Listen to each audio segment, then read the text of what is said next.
TDAH é o transtorno psiquiátrico mais comum na infância e adolescência. É um transtorno absolutamente tratável. Ele pode ser treinado e ele precisa ser treinado. O tratamento medicamentoso do TDAH é um tratamento altamente eficaz, tá? O TDAH é um dos transtornos da medicina como um todo que tem a melhor resposta ao tratamento medicamentoso.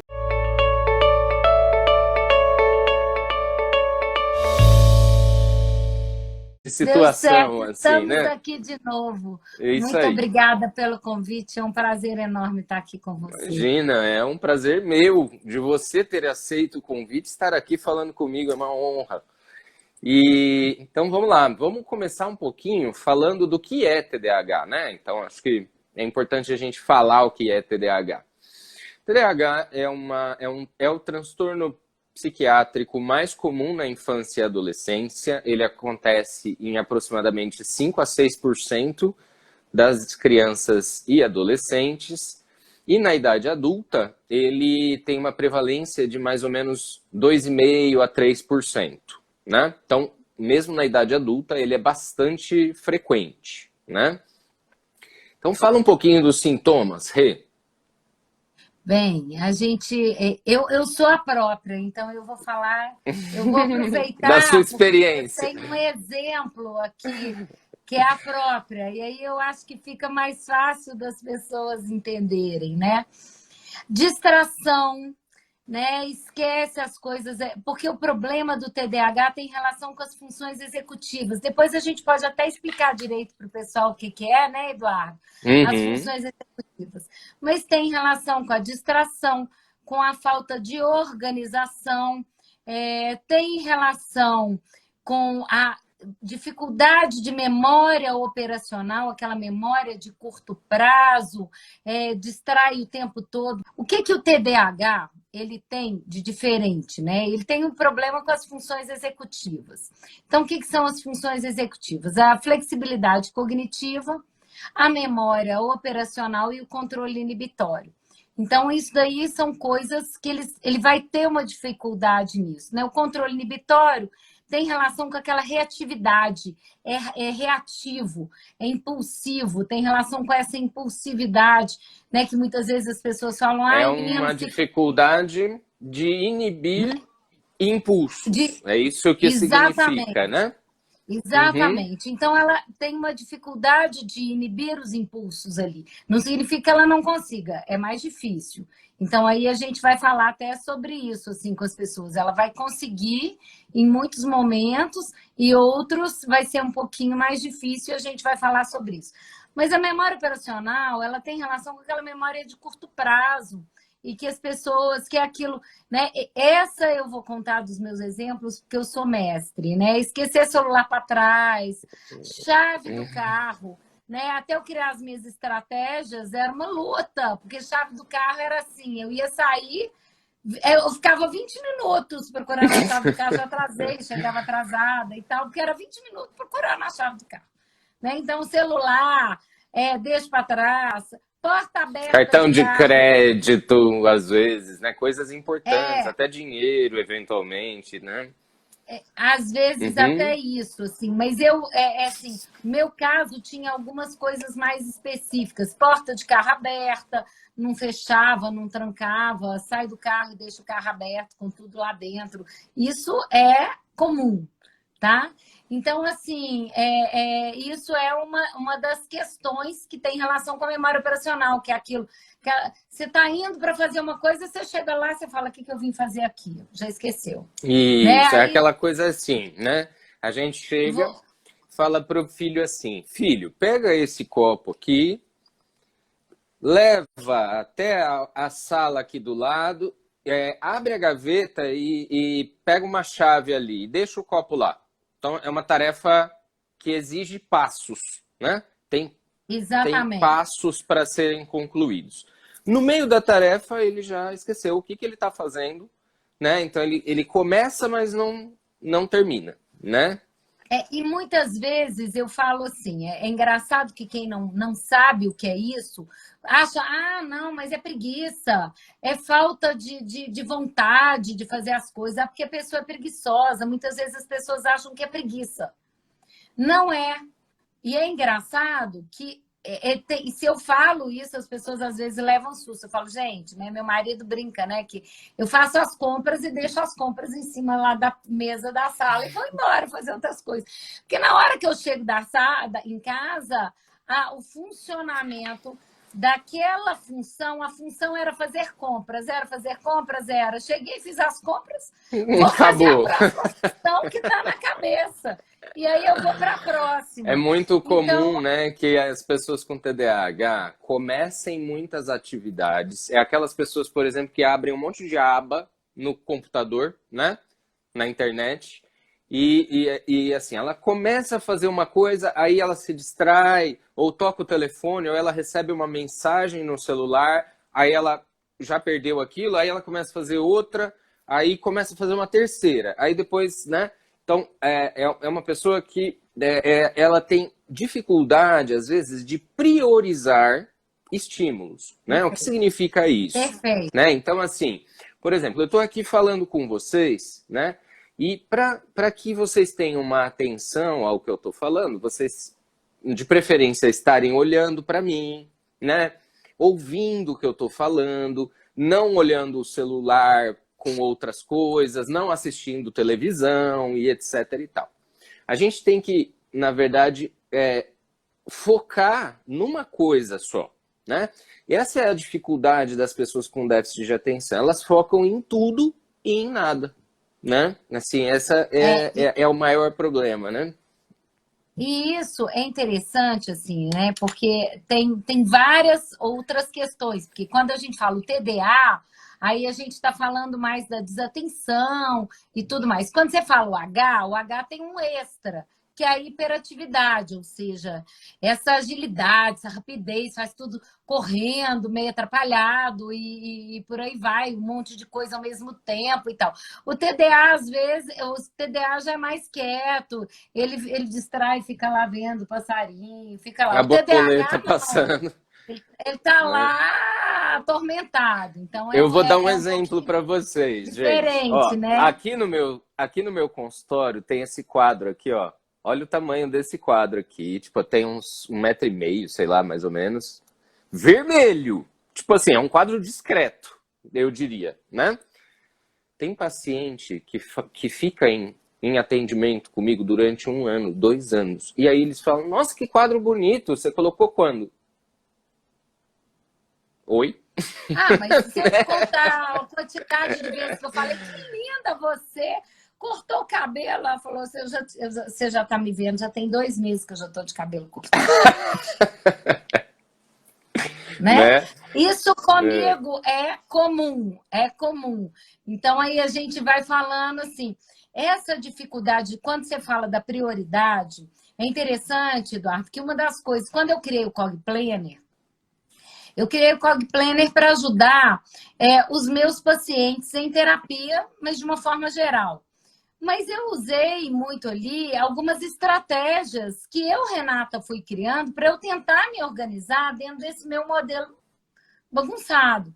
Né? Então, assim, e eu falo que é um modelo bagunçado, mas é bom, porque eu criei uma estratégia para lidar com isso e eu acho ótimo eu ser hiperativa. Se alguém falar comigo assim, tira de você sua hiperatividade, eu falo, não sou eu, não quero.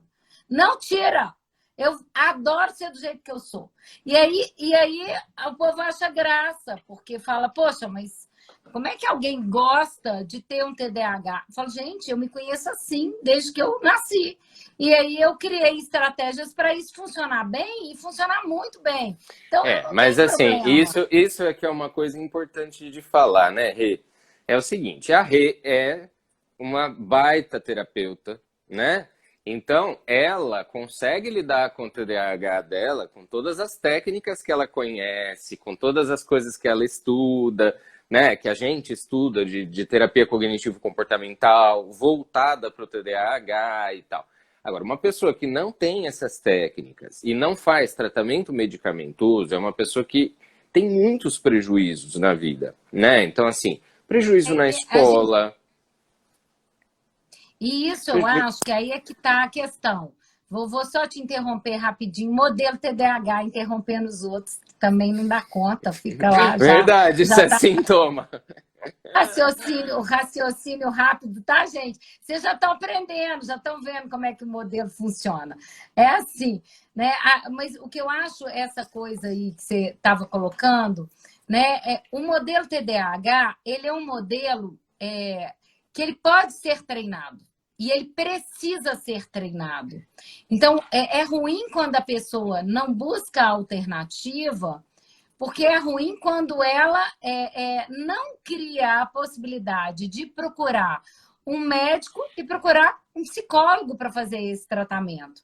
Então, agora tem também os TDAs de alto rendimento, que às vezes eles já aprenderam estratégias, eles só vão precisar ampliar algumas estratégias e vão precisar de menos coisas, já não vai ter tanta, vai precisar às vezes só de uma terapia, só de um trabalho terapêutico, porque ele já tem um funcionamento, um alto rendimento, né? Então, são os TDAHs de alto rendimento.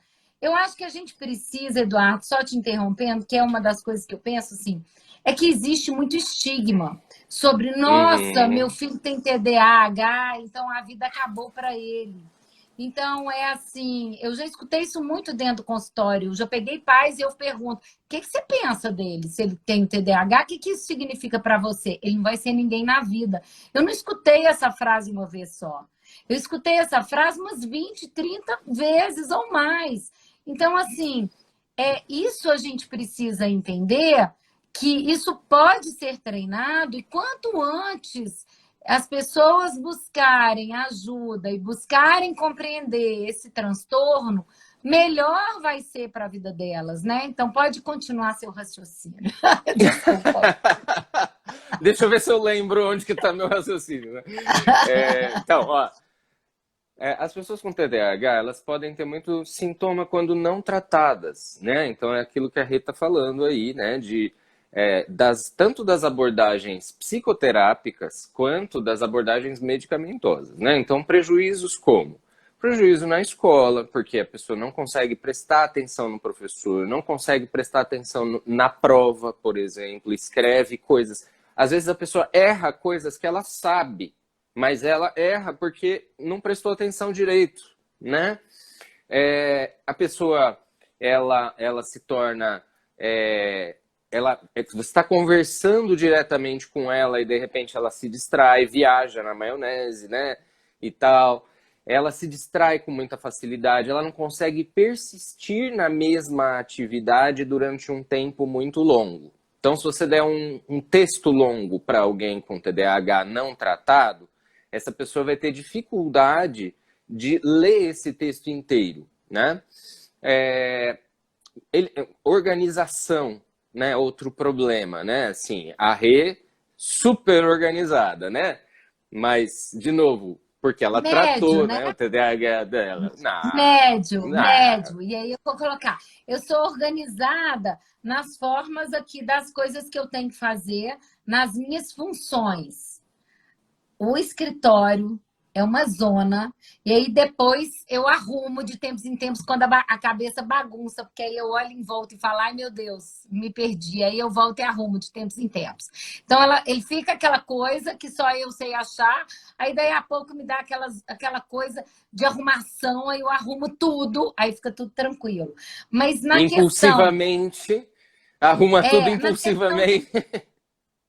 De planejamento eu sou boa. Então, essa é interessante, porque eu falo que eu tenho uma organização numa parte, tenho uma outra desorganização em outras partes, mas assim, são coisas que você vai ajustando, né? Vai melhorando. Agora, algumas eu já aprendi a conviver.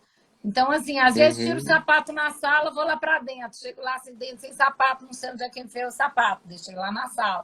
Então, assim, essa coisa tem.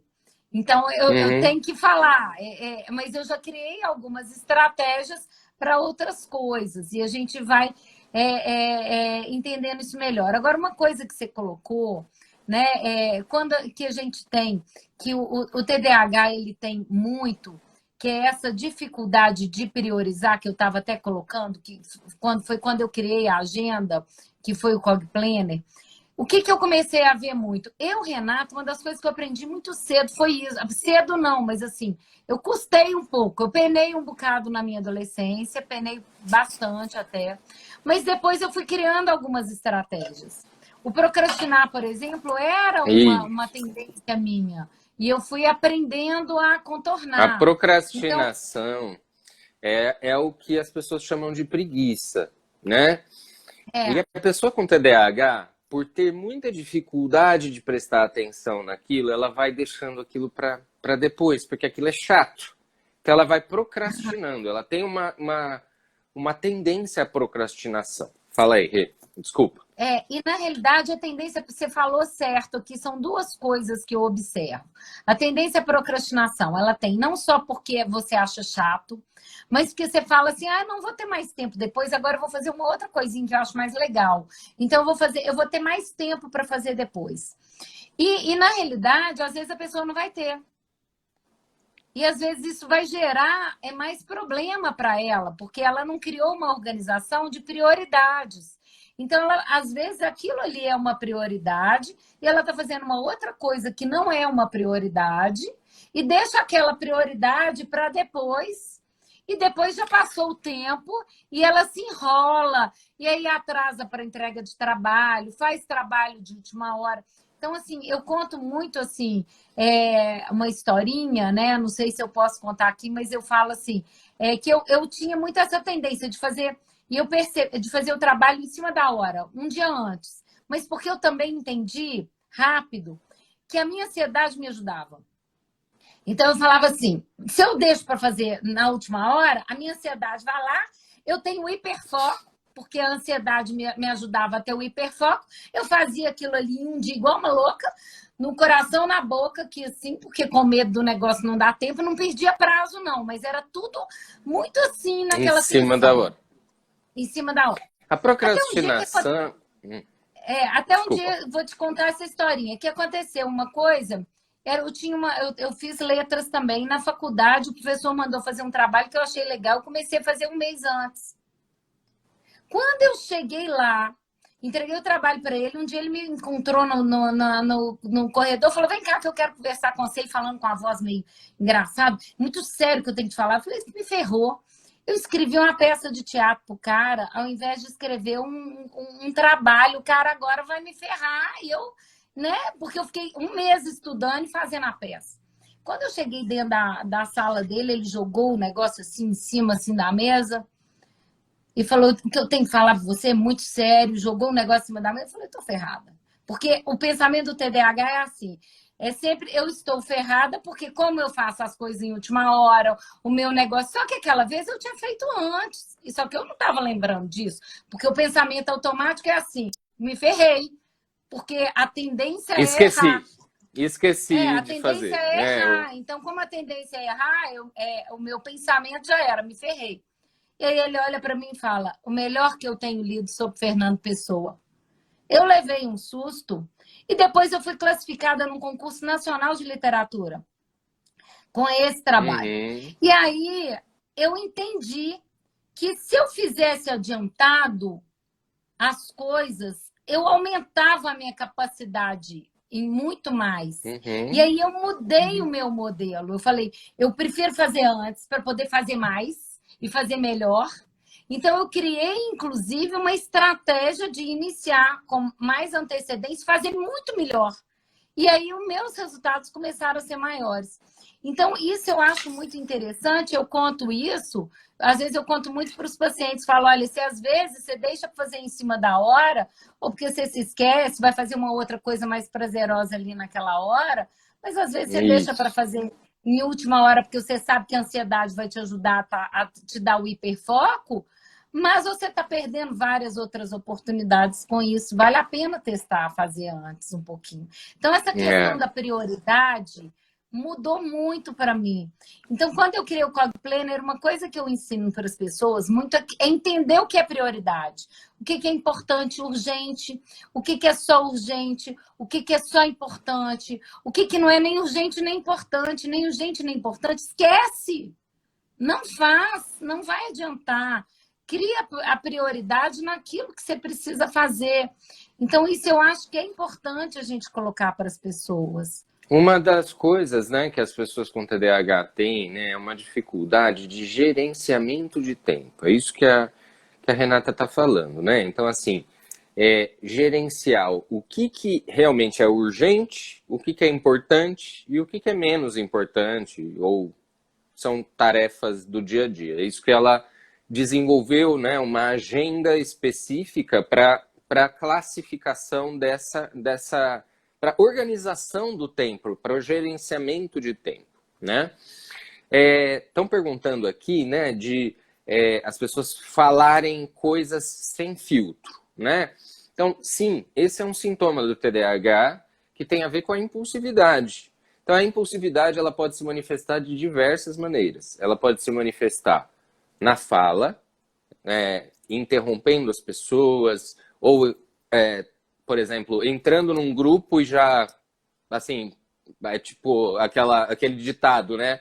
Pula na janelinha do trem e vai, né? Assim, e a impulsividade também pode se manifestar de uma forma agressiva. Então, se irritar com muita facilidade, explodir com muita facilidade, comer demais, né? Então, o TDAH tem uma relação com obesidade e sobrepeso, né?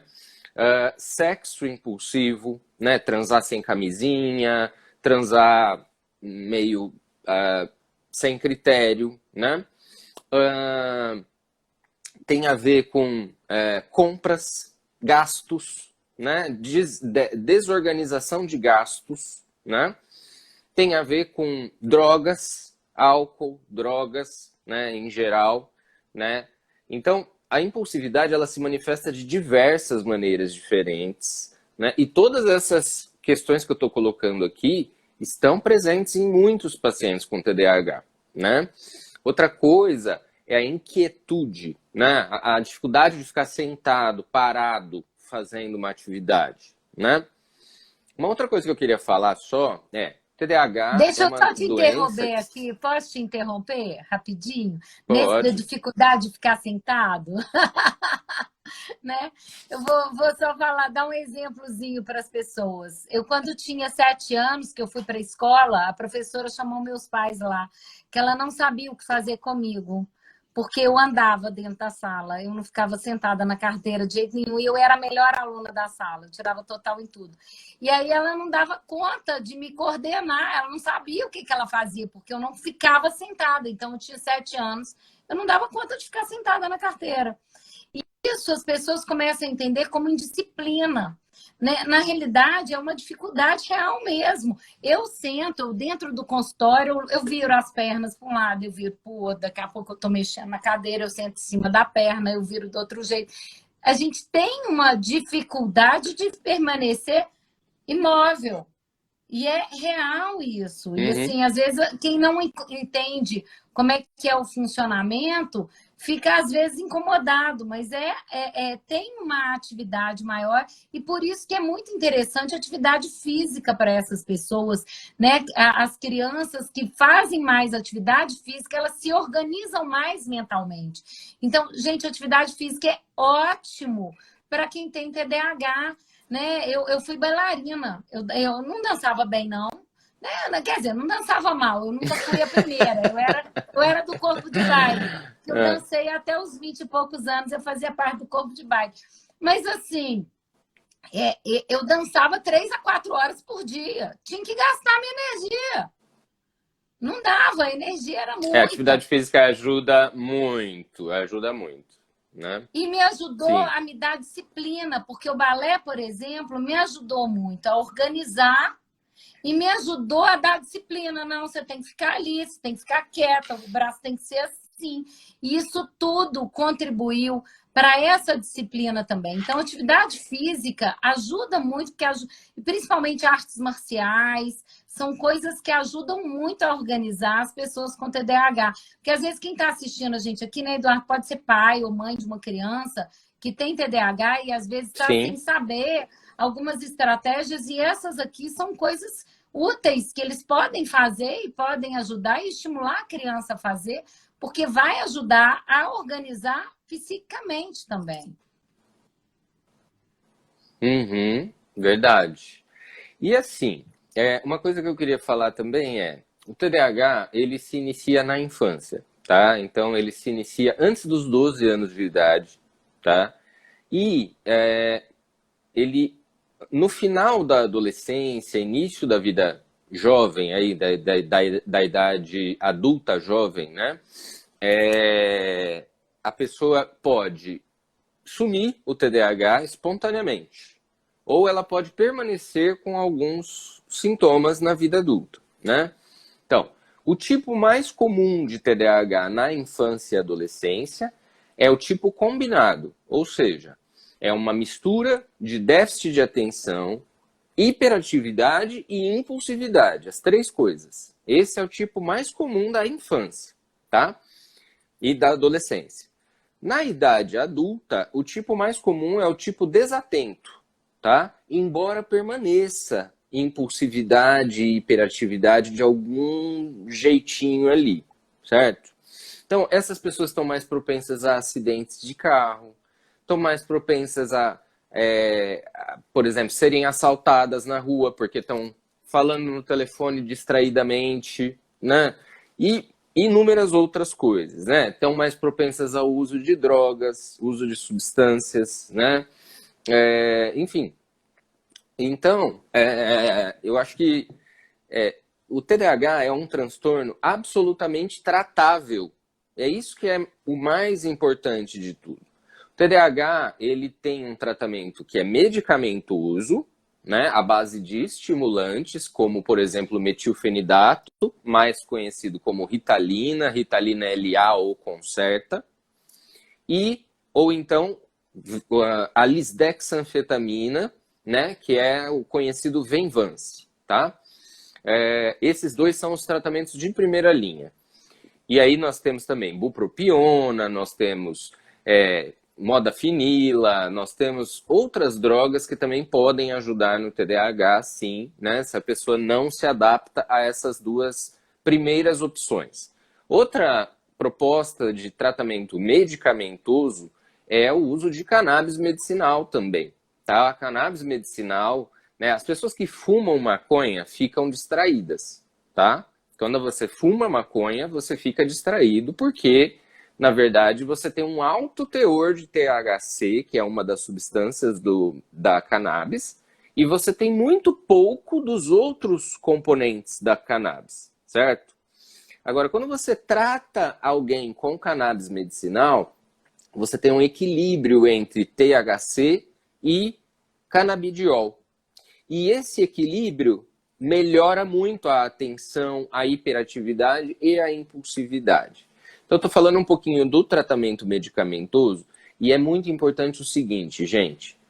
O tratamento medicamentoso do TDAH é um tratamento altamente eficaz, tá? O TDAH é um dos transtornos da medicina como um todo que tem a melhor resposta ao tratamento medicamentoso, tá? Então, assim, o TDAH é tratável e não deve ser deixado de lado, porque vai prejudicar a pessoa. Às vezes os pais falam assim para mim, mas ele tem boas notas na escola. Ok, mas ele poderia ter melhores notas, entende? Ele poderia estar se desenvolvendo mais do que ele já está, né? Porque tem crianças e adolescentes, por exemplo, que são muito inteligentes, né?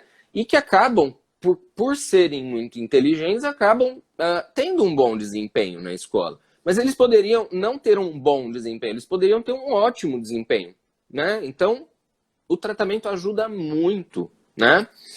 E tem o tratamento psicoterápico também, né? A terapia cognitivo-comportamental. Uma delas é a estratégia que a Rita estava falando, né? Do Cog Planner, que é uma agenda de prioridades, né? Você pode explicar melhor aí.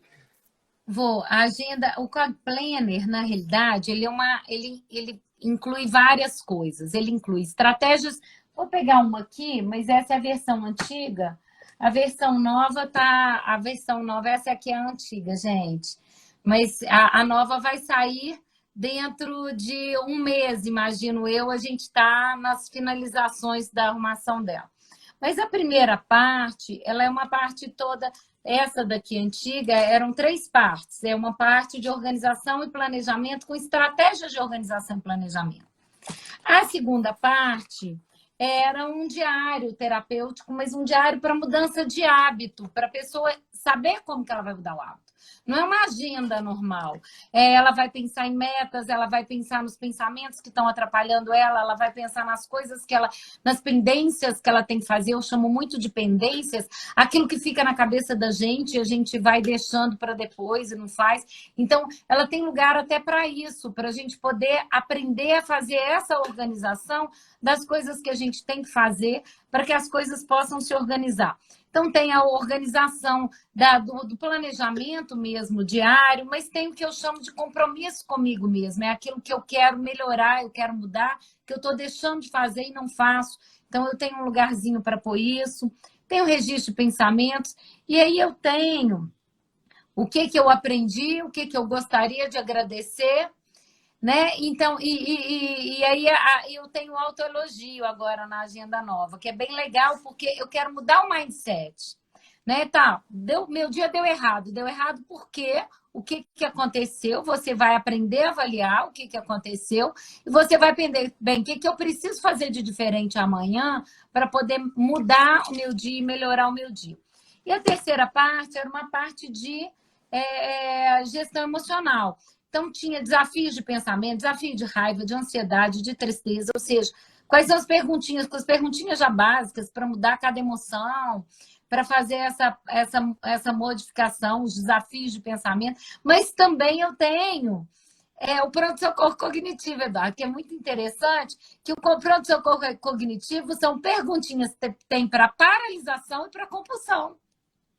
Então, que é para mudar comportamentos. E é para você repensar sobre isso, né? Porque geralmente, aqui eu mexendo, né? A mexida. Geralmente as pessoas precisam, quando elas estão desorganizadas, eu não estou falando só o TDAH, porque muitos dos pacientes que vêm para o consultório, eles estão desorganizados também, eles não sabem resolver problemas, eles não aprenderam a resolver problemas. E o TDAH, ele tem uma dificuldade muito grande, porque ele pensa muito, ele faz muitas conexões, mas ele pensa de forma desarticulada. Então, ele precisa criar uma organização naquela forma dele de pensar. Então, uma coisa que eu costumo colocar muito, né, tem relação com essa questão dessa desorganização do pensamento. Eu, Renata, por exemplo, hoje, eu conecto coisas e eu faço conexões sensacionais. Porque eu falo, peraí, não, isso daqui que eu li lá tem relação com aquilo que eu li aqui. Peraí, deixa eu pesquisar. E aí eu ponho lá no Google, vou pesquisar algumas coisas. Aí eu começo a descobrir umas coisas que ninguém viu ainda. E aí aquilo me motiva, eu adoro, porque aí eu vou aprendendo coisas novas, isso me faz ficar mais criativo. Eu brinco que eu falo muito com os pais dos meus pacientes jovens, né? Que o paciente de TDAH ele não tem falta de foco, ele tem excesso de foco. Ele tem tanta coisa que ele pensa e que ele foca, que ele tem excesso de foco. Então, vamos parar de falar que é falta de foco? Fica parecendo que o menino tem uma falta de um negócio. Não, ele tem falta, não, ele tem excesso. E ele não consegue muito, porque é tão excessivo, né? Então a gente precisa organizar esse excesso de foco para que isso funcione bem. E ele fique ótimo no excesso de foco dele, né? Então, pode ser legal ter esse excesso de foco. Agora, eu vou te colocar uma coisa que é engraçada, eu vejo muito nos meus pacientes, eu tinha muito isso. Vestibular, para mim, foi um horror. Por quê? Não é por conta de estudo. Prova múltipla escolha, para mim, era um desastre. E aí eu vou explicar por quê. E aí quem é TDAH vai reconhecer e vai ver. Eu olhava as questões e falava, é essa questão, mas isso não pode ser, porque isso daqui está muito fácil. E ser muito fácil não pode ser essa questão só, não. Tem que ter um trem por trás disso que não é essa. Aí eu não marcava aquela, marcava errada. Então, eu ia mal na prova porque eu estava achando que estava fácil demais para ser verdade, que não era possível que podia ser tão fácil assim, como eu estava achando, e marcava errada e acabava tirando uma nota muito inferior à que eu podia tirar. Então, isso hoje eu consigo compreender. Né? A questão do exceto, de não ler as palavras em mão na prova por causa disso.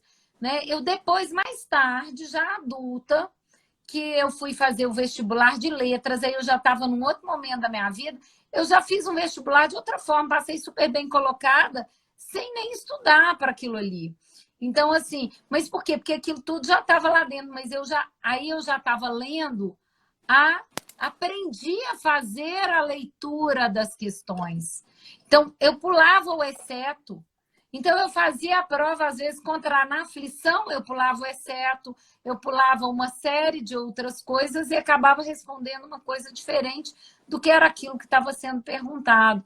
Então, esse era o problema. Às vezes, eu, menorzinha, eu lembro de eu levantar a mão e eu pedir para a professora vinha às vezes na minha carteira e ela lia a pergunta para mim. Quando a professora lia, eu respondia certo. Quando eu estava lendo, às vezes eu não dava conta de articular. Aí a professora lia. Na realidade, não era nem eu não consegui ler, eu sempre li muito bem, até a leitura eu não tinha problema, não. Mas só dela ler para mim, automaticamente eu já sabia responder. Mas enquanto eu estava lendo, às vezes eu não conseguia conectar o que estava sendo pedido. Então era muito, muito engraçado que a cabeça às vezes já tá ali naquela desconexão. Então, a gente tem que ensinar essa pessoa a coordenar essas ideias, a coordenar essa forma de pensar, porque eu vejo assim, eu acho que eu sou muito criativa, mas eu vejo nos meus pacientes essa alta criatividade, eu vejo nos meus pacientes essas altas conexões, e que se eles utilizarem isso de uma forma mais funcional, de uma forma melhor, isso pode ser muito útil para a vida deles, né? Você falou dos TDAHs que são muito assaltados. Eu tenho um irmão que foi sequestrado, é TDAH. Né? Teve aquele sequestro relâmpago e depois teve um carro assaltado. Mesma coisa, as duas vezes foi carro. Né? Não, Então, o carro assim, roubado também, porque deixou a porta aberta, a casa roubada, não, né, etc. exatamente, não vê, não olha as coisas mesmo. Então, assim, isso realmente a gente acaba sendo. Eu criei algumas estratégias de prestar atenção em algumas coisas, mas foram modelos meus. Eu fui treinando essa atenção. Então, isso pode Rê, ser treinado. vamos só ver algumas perguntas que estão sendo feitas aqui, Tá. porque o pessoal tá fazendo algumas perguntas. Então, assim, ó, o TDAH, o transtorno obsessivo compulsivo, o TOC, e os tics ou Tourette, né? Eles são 3 transtornos que compartilham a mesma genética. Então, quem tem um deles tende a ter os outros 2. Não significa que necessariamente tenha, mas tem uma chance muito maior de ter, né? E às vezes o que acontece quando a gente tenta tratar primeiro o TDAH para depois tratar o Tourette, por exemplo, os tics, você dá o estimulante e os tics pioram, tá? Então, tem algumas ordens de tratamento, tá? Quando você tem TOC, Tourette e TDAH, a primeira coisa que você tem que fazer é tratar o TOC e o Tourette, na verdade, tá? Tem que estar muito bem equilibrado do TOC e do Tourette, para daí você colocar o estimulante. Se você colocar o estimulante antes de tratar adequadamente o TOC e o Tourette, vai piorar tanto o TOC quanto o Tourette, tá? Então, o médico tem que saber fazer esse diagnóstico adequado dessas comorbidades, né? E tratar de uma forma adequada, tá? Nem sempre o estimulante piora os tics, mas pode acontecer. Quando isso acontece, geralmente existe uma piora momentânea de algumas semanas e depois isso volta ao normal. Alguns pacientes pioram e ficam ruins mesmo. E aí a gente tem que tirar o estimulante, né? Tem que trocar por outra opção, tá? A medicação do TDAH, ela é muito importante. Então, assim, se a gente for classificar o tratamento do TDAH, o tratamento tem que ser medicação com terapia cognitivo-comportamental. Eu não tenho dinheiro para fazer tratamento medicamentoso e mais a terapia. Segundo lugar, medicação, tá? Se eu não tenho dinheiro para fazer os dois, eu vou tratar com remédio, tá? Terceiro lugar, terapia, certo? O ideal é ter os dois, óbvio, né? Agora, se eu só tomo o remédio, eu não desenvolvo essas habilidades para que eu me torne, no futuro, independente do remédio, né? Eu acabo, na verdade, precisando sempre da medicação para funcionar no dia a dia, né? Também perguntaram aqui da síndrome do pensamento acelerado, se tem a ver com o TDAH. Na verdade, a síndrome do pensamento acelerado foi uma criação do Augusto Cury, né, que é um psiquiatra. Isso não existe, na verdade, na prática, tá? Porque, assim, a síndrome de pensamento acelerado, ela pode ser milhares de coisas.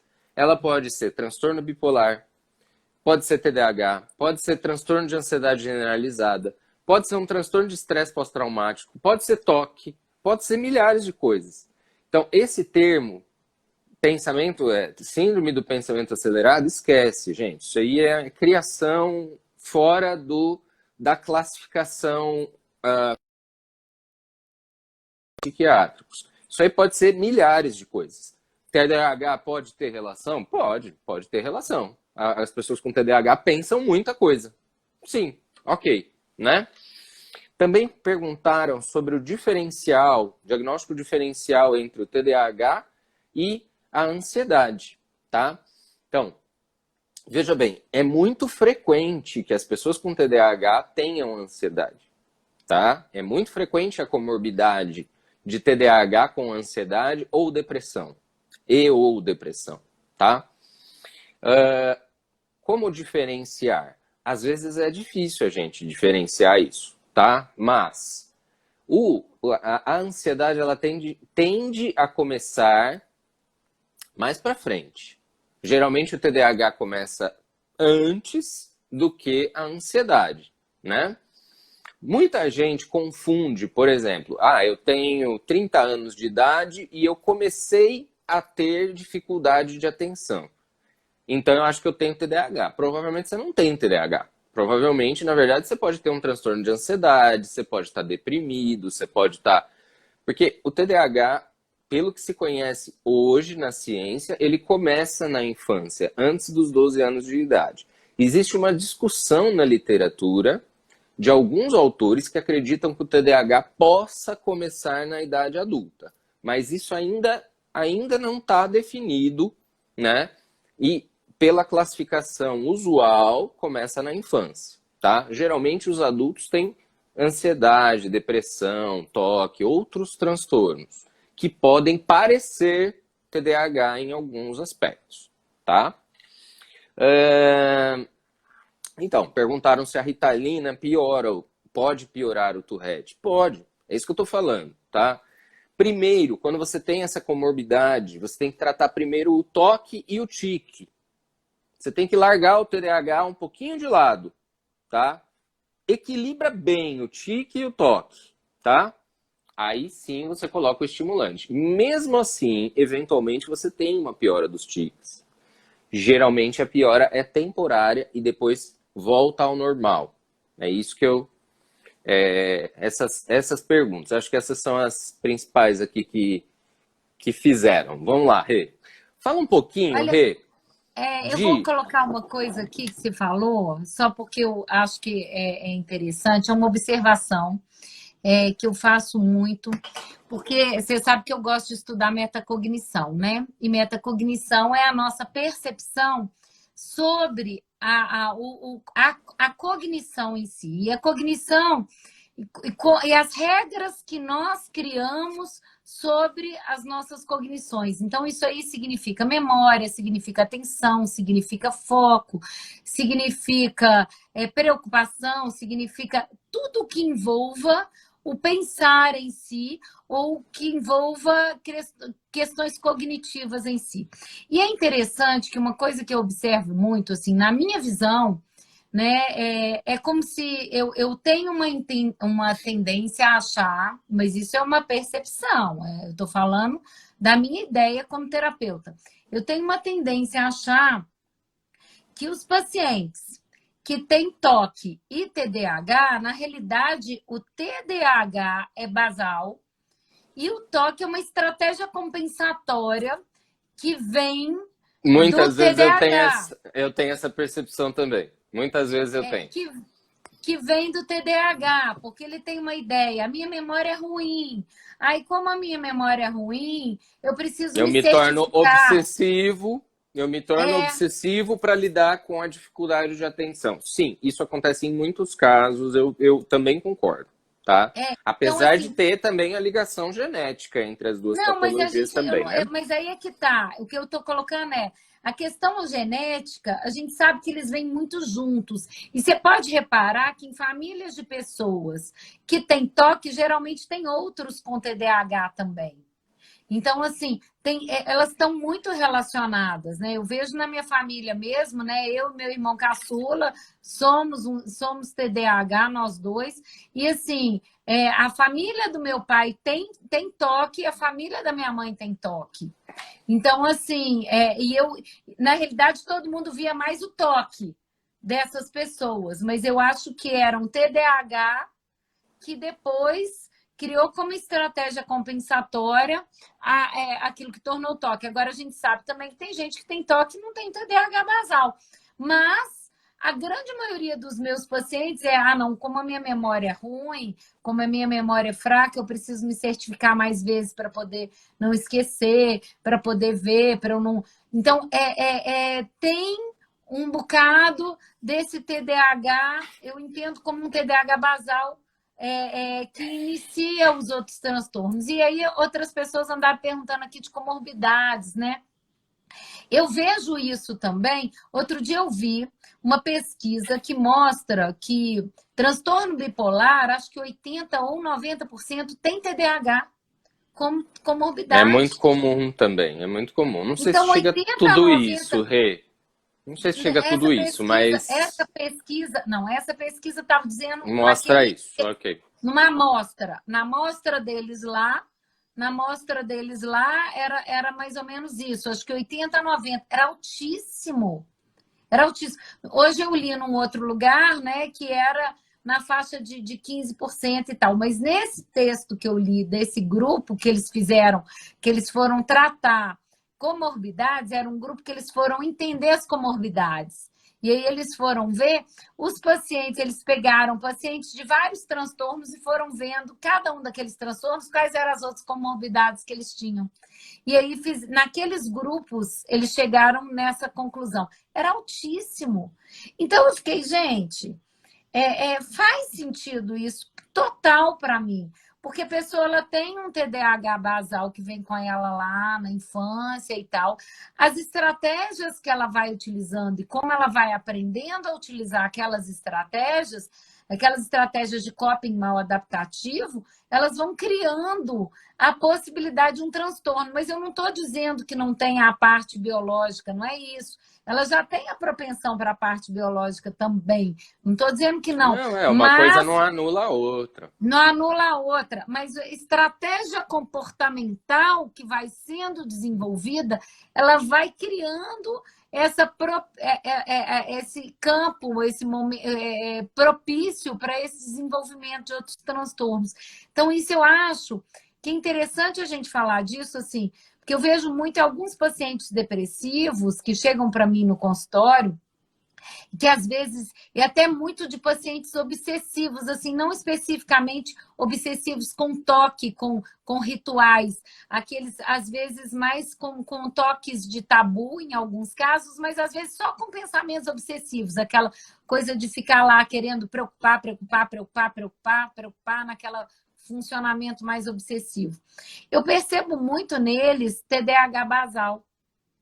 Então, eles ficam tão apavorados e eles não observam. Então, chegam na vida adulta com uma ideia: eu sou falho, eu sou pior do que os outros, eu sou incapaz. Isso, a autoestima começa a ficar muito prejudicada.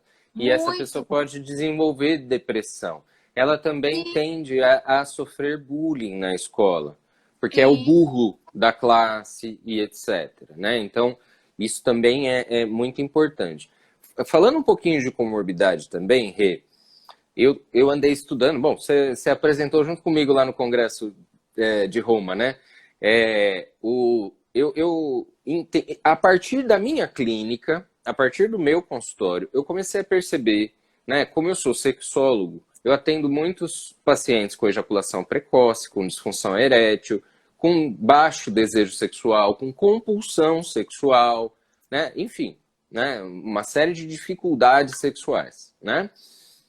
E eu fui percebendo que a hora que eu entrevistava essas pessoas e examinava essas pessoas tinham TDAH, né? Assim, era muito comum isso acontecer, né? E eu nunca tinha lido essa combinação, né? Essa comorbidade. Não é comum a gente ver isso nos artigos científicos, né? E quando eu fui ler, realmente tem uma baita conexão entre TDAH e disfunções sexuais, ejaculação precoce, disfunção erétil, compulsão sexual, baixo desejo. Por quê? Porque a pessoa, ela tá ali na relação sexual e ela começa a pensar na morte da bezerra, por exemplo, né? E aí ela perde a ereção. Ou então, ela é muito impulsiva, então ela desenvolve uma compulsão sexual, por exemplo, né? Então, estou dando alguns exemplos também de comorbidades que normalmente não são vistas pelos médicos, mas que são importantes. Se vocês tiverem essa dificuldade, vocês falarem para o médico: olha, eu tenho ejaculação precoce, olha, eu tenho disfunção erétil, né? Não tenho desejo sexual, enfim. Essas coisas precisam ser faladas e tratadas junto com o TDAH, né? É interessante isso que você colocou, porque o TDAH ele tem uma tendência muito a essa questão de vícios em geral. E vícios e compulsões em geral. E o que a gente observa por isso? Porque como eles são muito imediatistas e eles fazem a coisa de uma forma muito imediata, muitas vezes eles estão desregulados emocionalmente. Então, como eu estou desregulado, eu estou chateado porque aconteceu uma coisa aqui, porque eu fiz uma bobagem, e faz mesmo, porque o TDAH faz mais bobagem. E faz mesmo. Eu por muito tempo, Eduardo, né? E assim, até hoje, sabe qual que é meu erro cognitivo basal, assim, o que eu mais tenho, né? É o erro de personalização. Eu acho que é tudo comigo. Eu acho, meu primeiro pensamento é assim: o que eu fiz dessa vez? Aonde, qual foi a burrice que eu fiz dessa vez? É o meu primeiro pensamento, né? Por quê? Porque assim, como eu era o tempo todo alguém chamando a atenção: Renata, desce daí, Renata. Eu vejo meus filmes de criança, meu pai filmava a gente, apesar da idade. Era filme Super 8. Era filme Super 8. Era sempre assim: desce daí! Não, aí não, sobe não. É o tempo todo alguém gritando. Meu marido falou: gente, impressionante, seus vídeos de criança, tem sempre alguém: Renata, aí não, Renata, Renata, é o tempo todo. Então, assim, essa coisa já dá aquela coisa assim, tipo, né? Deu um troço errado, aonde é que eu errei dessa vez? Então, o que acontece? As pessoas com TDAH, elas sabem que elas erram mais. E elas erram mesmo, porque elas falham mais mesmo. Agora, se elas aprenderem a lidar com as falhas e crescerem com as falhas, elas viram um sucesso. E esse é que pode ser a grande diferença. Não é a questão não está em não falhar, está em você aprender com a falha e criar uma estratégia nova para a sua vida, e isso pode ser diferente, isso é o diferencial. Mas muitas vezes o problema se dá porque a pessoa está lá mal, porque ela fez alguma coisa, e aí ela quer alguma coisa para dar uma regulada no humor dela ali naquele momento. Ai, eu não tô Isso. legal. Aí ela come, come, ou então ela vai no shopping, compra um monte de coisa, ou, enfim, tem uma série de possibilidades aí. Então ela vai Fizeram uma fazer... pergunta... Ela vai Fizeram fazer uma mais pergunta aqui coisas bem para tentar interessante. compensar, né? Isso. Para regular a emoção, né? Para lidar com certas emoções de tédio, de tristeza, de raiva, de ansiedade, né? E aí eu vou para um comportamento compulsivo, né? Impulsivo, compulsivo, né? Fizeram uma pergunta interessante aqui, né? Como que é feito o diagnóstico de TDAH no paciente bipolar, né? E a anfetamina, né, que é um dos tratamentos aí para o TDAH, né, não seria contraindicado nesses pacientes? Olha, então, na infância e adolescência, esses dois diagnósticos de TDAH e transtorno bipolar, às vezes são bem desafiadores de a gente diferenciar o que é um e o que é outro, tá? Às vezes a gente tem bastante dificuldade. Na vida adulta é mais claro isso. Né? Assim, na vida adulta fica mais claro. A bipolaridade na infância e adolescência, ela não é uma bipolaridade clássica que tem episódios de depressão, episódios de mania, episódios mistos, uma coisa assim clara, né? A bipolaridade na infância, a criança ela muda de humor mais ou menos umas 10 ou 15 vezes por dia, né? Então, algumas coisas vão chamando a atenção da gente. Por exemplo, no transtorno bipolar, a gente tem muitas vezes, uma certa arrogância muito grande da criança, né? Assim, sei tudo, eu sou o dono de tudo e tal. Não necessariamente, tá? Mas essa é uma das características que me fazem, parar e pensar um pouco, tá? Outra coisa é o seguinte, para tratar TDAH em alguém que é bipolar, primeiro a gente vai tratar a bipolaridade. A gente vai estabilizar o humor dessa pessoa muito bem estabilizado, para daí colocar o estimulante. O estimulante não é contraindicado para bipolar. Ele é contraindicado se você não estiver com o humor estável, se você não estiver usando estabilizadores de humor, né, adequados para aquele paciente. Se você tiver com os estabilizadores, o humor da pessoa está ok, você está autorizado a tratar com estimulantes o TDAH dessa pessoa. Outra possibilidade, que trata tanto o transtorno bipolar quanto o TDAH, é a cannabis também, né? Também é uma outra possibilidade de tratamento que daí pegaria os dois transtornos ao mesmo tempo, né? Mas essa é uma pergunta interessante, porque assim, na infância, as pessoas que têm TDAH na infância, na adolescência, elas tendem a ter um comportamento mais desobediente ou de enfrentar a autoridade, enfrentar os pais, enfrentar professor, etc. e tal. Eles são mais explosivos, mais irritáveis. Então, assim, a gente tem, na verdade, sintomas muito semelhantes no bipolar da infância e adolescência e no TDAH da infância e adolescência. Esse diagnóstico é um desafio técnico, mas assim, vai depender de cada caso, de cada apresentação clínica e etc. Tá?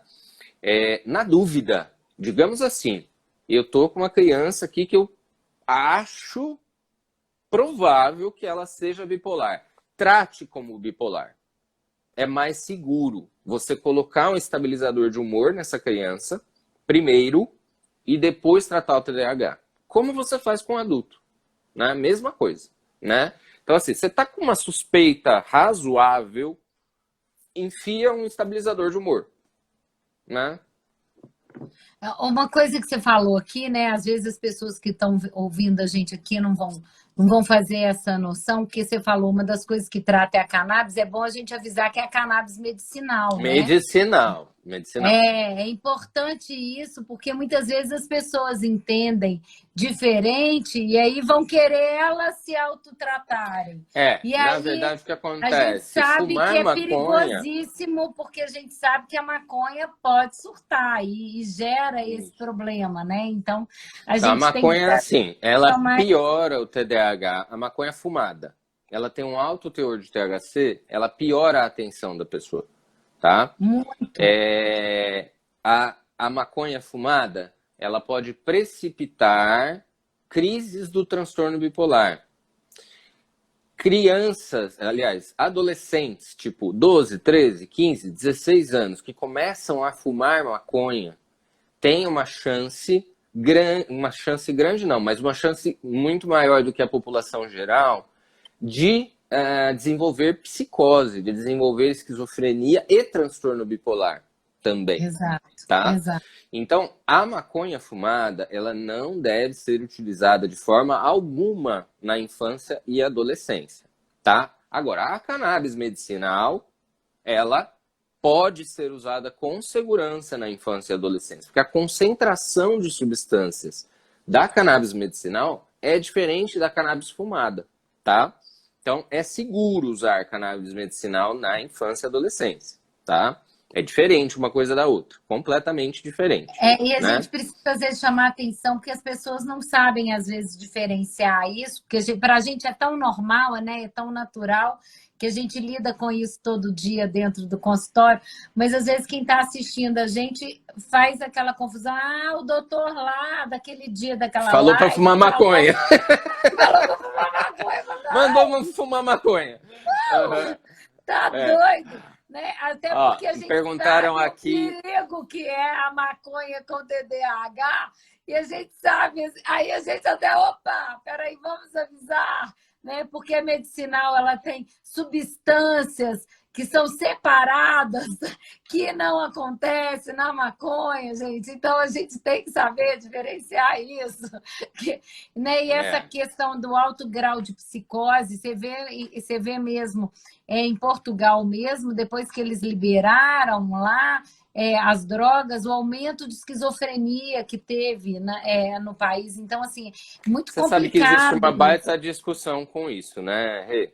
Essa informação que tem vários artigos mostrando isso, mas tem vários artigos mostrando completamente o contrário, assim, completamente nada, tipo, nenhum aumento, tá?